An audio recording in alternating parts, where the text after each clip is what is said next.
ప్రతిరోజు సామెతలలో సామెతలు 30వ అధ్యాయంలో ఉన్న 33 వచనములు. దేవోక్తి అనగా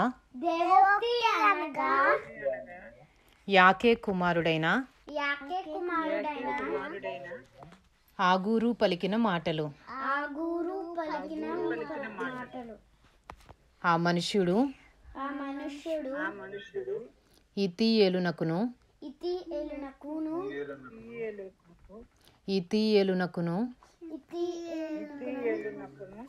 ఉక్కాలునకును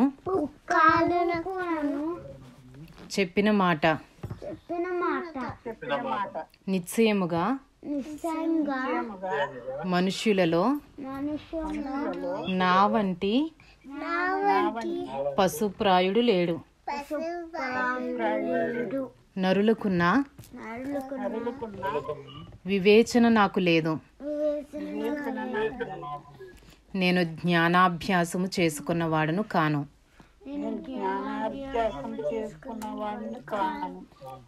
పరిశుద్ధ దేవుని గూర్చిన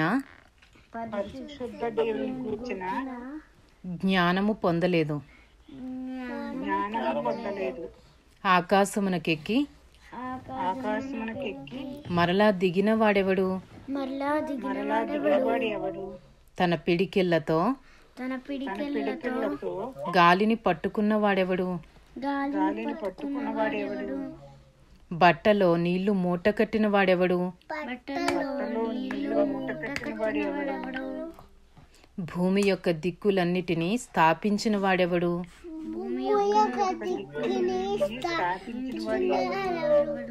ఆయన పేరేమో, ఆయన కుమారుని పేరేమో నీకు తెలిసి ఉన్నదా? దేవుని మాటలన్నీ పుటము పెట్టబడినవే. ఆయనను ఆశ్రయించు వారికి ఆయన కేడెము. ఆయన మాటలతో ఏమీయూ చేర్చకుము. ఆయన నిన్ను గద్దించునేమో, అప్పుడు నీవు అబద్ధికుడవగుదువు. దేవా, నేను నీతో 2 మనవులు చేసుకొనుచున్నాను. నేను చనిపోకముందు వాటిని నాకు అనుగ్రహింపుము. వ్యర్థమైన వాటిని అబద్ధములను నాకు దూరముగా నుంచుము.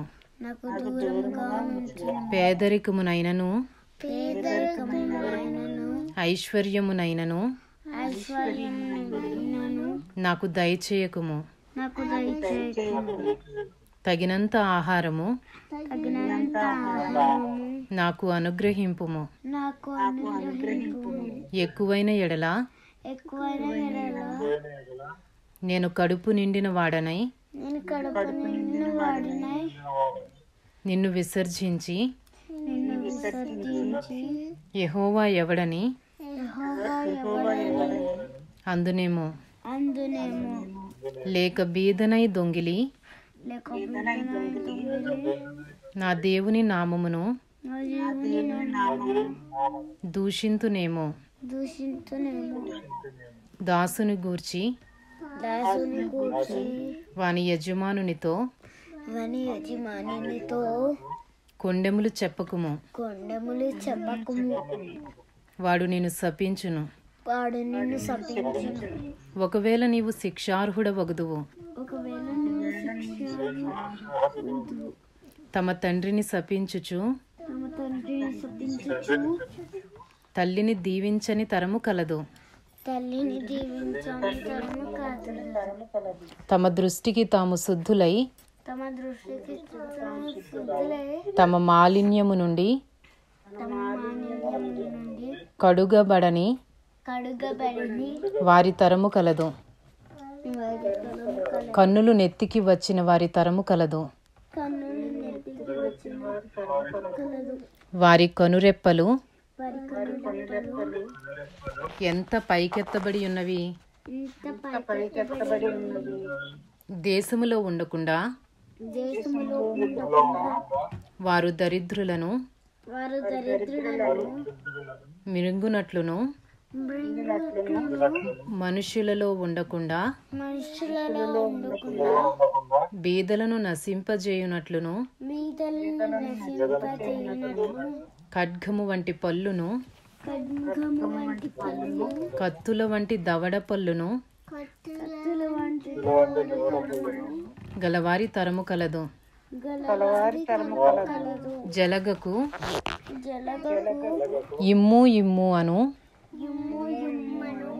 కూతురులిద్దరు కలరు. తృప్తి పడనివి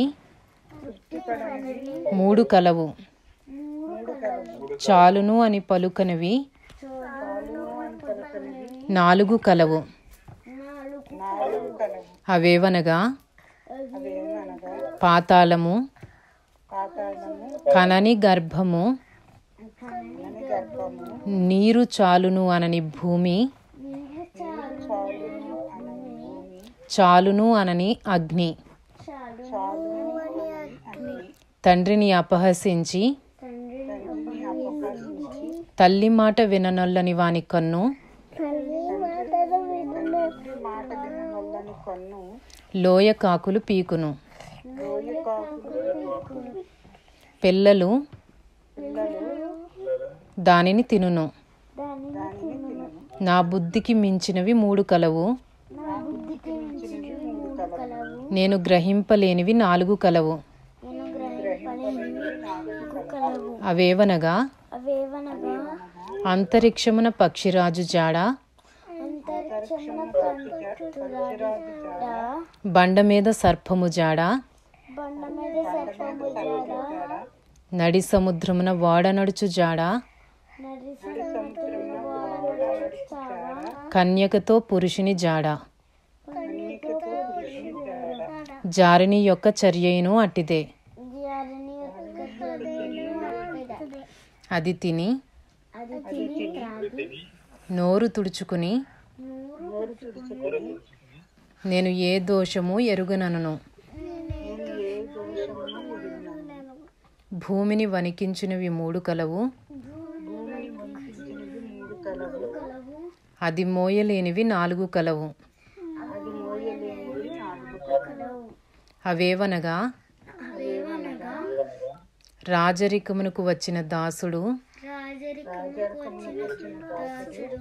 కడుపు నిండా అన్నము కలిగిన మూర్ఖుడు, కంటకురాలయుండి పెండ్లి అయిన స్త్రీ, యజమానురాలికి హక్కుదారురాలైన దాసి, భూమి మీద చిన్నవి 4 కలవు. అయినను అవి మిక్కిలి జ్ఞానము గలవి. చీమలు బలములేని జీవులు. అయినను అవి వేసవిలో తమ ఆహారమును సిద్ధపరచుకొనును. చిన్న కుందేళ్ళు బలములేని జీవులు. అయినను అవి పేటు సందులలో నివాసములు కల్పించుకొనును. మిడతలకు రాజు లేడు. అయినను అవన్నీయు పంక్తులు తీరి సాగిపోవును. బల్లిని చేతితో నీవు పట్టుకొనగలవు. అయినను రాజుల గృహములలో అది ఉండును. డంబముగా నడిచినవి 3 కలవు. టీవీతో నడిచినవి 4 కలవు. అవేవనగా ఎల్ల మృగములలో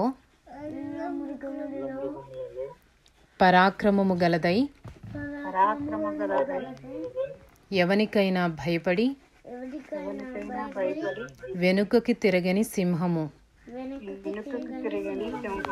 సొనంగి కుక్క, మేకపోతు, తన సైన్యమునకు ముందు నడుచుచున్న రాజు. నీవు బుద్ధిహీనుడవై అతిశయపడి ఉండిన ఎడల, కీడు యోచించి ఉండిన ఎడల, నీ చేతితో నోరు మూసుకొనుము. పాలు తరచగా వెన్న పుట్టును, ముక్కు పిండగా రక్తము వచ్చును. కోపము రేపగా కక్ష వచ్చును, కలహము పుట్టును. పుట్టును. ఇంతటితో సామెతలు 30వ అధ్యాయంలో ఉన్న 33 వచనములు పూర్తి చేయబడినవి.